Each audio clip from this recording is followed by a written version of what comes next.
बिट्टू भैया हमारे बहुत सारा प्यारा आशीर्वाद, हमार किशन भाई, संदीप भैया, सबके तहे दिल से प्रणाम बा और जुग जुग जोड़ी बनल रहे। हमरे सौरभ भैया के कहे के बाद कैसे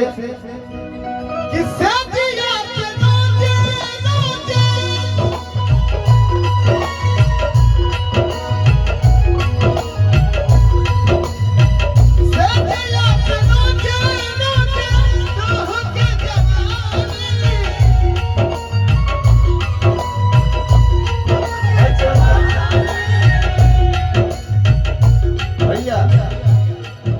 भाई पैसा उठा लग हो जाए इधर आओ।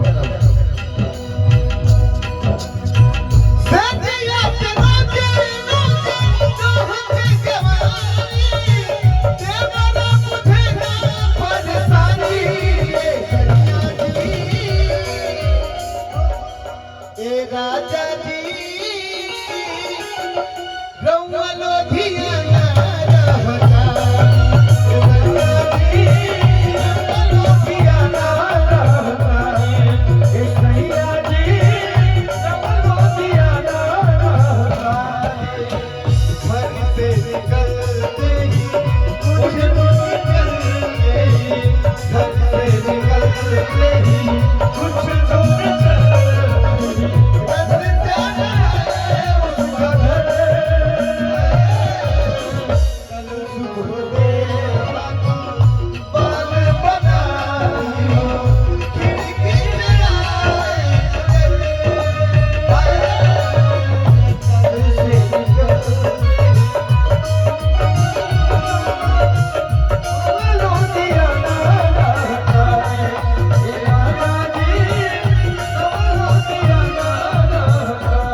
सुख सुख गिर जाता